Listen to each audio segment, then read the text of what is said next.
Hello friends, welcome to Saji kitchen. இன்னைக்கு நம்ம சேனல்ல என்ன பார்க்க போறோம்னா, மிருதுவான ரவா கேசரி செய்யறது தான் பார்க்க போறோம். அதை எப்படி செய்யலான்றத பார்த்துடலாம் வாங்க. நம்ம சேனலை இப்பதான் ஃபர்ஸ்ட் டைம் பார்க்கறதா இருந்தா மறக்காம சப்ஸ்கிரைப் பண்ணிட்டு பக்கத்துல இருக்க பெல் ஐக்கானை கிளிக் பண்ணி ஆல் ஆப்ஷன் கொடுத்துருங்க. அப்பதான் டெய்லி போடுற வீடியோஸ் உங்களுக்கு நோட்டிஃபிகேஷனா வரும்.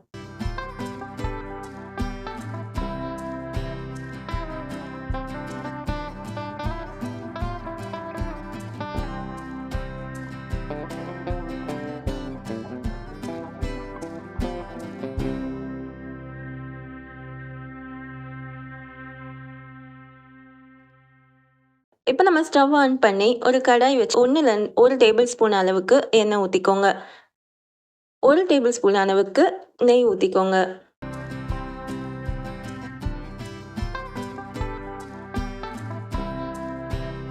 இதில் நம்ம நட்ஸ்லாம் சேர்த்துக்கலாம்.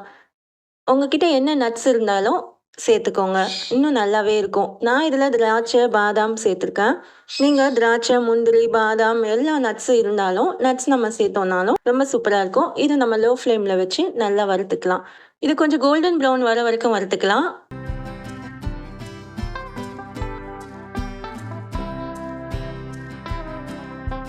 திராட்சைலாம் உங்களுக்கு இந்த மாதிரி பலூன் மாதிரி கொஞ்சம் உப்பி வந்துச்சுனாவே போதும்.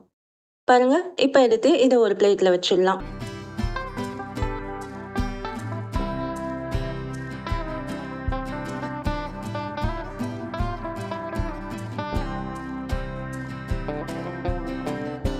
இப்போ நம்ம இதே கடாயில் ரவை ஆட் பண்ணிக்கலாம்.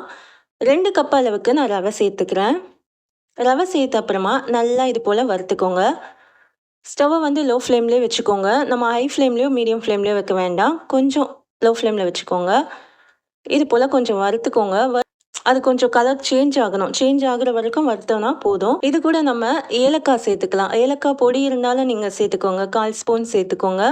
இல்லை ஏலக்காவாக இருந்துச்சுன்னா ஒரு 2-3 ஏலக்காவை தட்டி போட்டுக்கோங்க. இப்போ நம்ம இந்த ஸ்டேஜில் தண்ணி ஆட் பண்ணிக்கலாம். 2 கப் ரவை வச்சுருக்கிறதால நான் 3 கப் தண்ணி ஆட் பண்ணிக்கிறேன். தண்ணி வந்து கொஞ்சம் சுடு தண்ணியே ஆட் பண்ணிக்கோங்க. தண்ணி நல்லா கொதிச்சு நம்ம வச்சுருக்க தண்ணியை ஆட் பண்ணிக்கலாம்.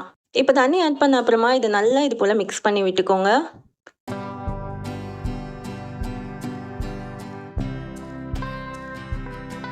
இப்போது இந்த ஸ்டேஜில் நம்ம சுகர் ஆட் பண்ணிக்கலாம்.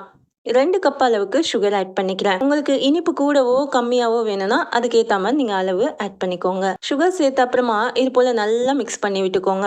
சுகர் கரையிற அளவுக்கு நல்லா இது போல் ரவையோடு சேர்த்து நல்லா மிக்ஸ் பண்ணி விட்டுக்கோங்க.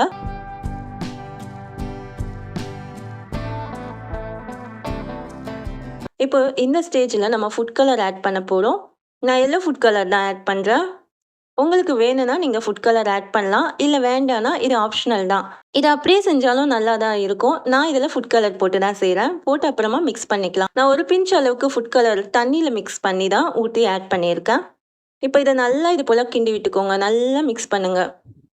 நடுவில் நெய் விட்டுக்கோங்க. நான் வந்து நெய் கொஞ்சம் ஒரு 2-3 டேபிள் ஸ்பூன் விட்டுருக்கேன்.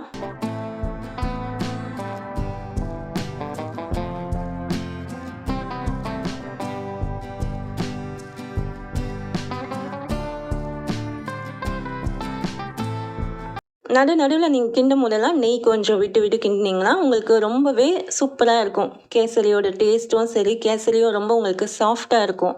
பாருங்கள், இது போல் நல்லா மிக்ஸ் பண்ணி விட்டுக்கோங்க.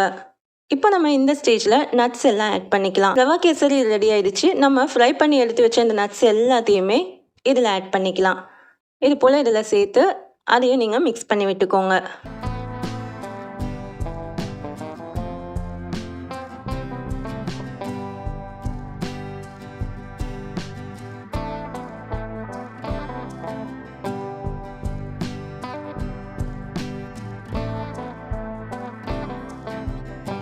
நான் இப்போ நட்ஸ் ஆட் பண்ண அப்புறமா கொஞ்சமாக குங்குமப்பூ சேர்க்குறேன். சாஃப்ரான் சேர்க்குறேன். உங்களுக்கு இது சாஃப்ரான் சேர்க்கணுன்னா சேர்க்கலாம், இல்லை வேண்டானா வேண்டாம்.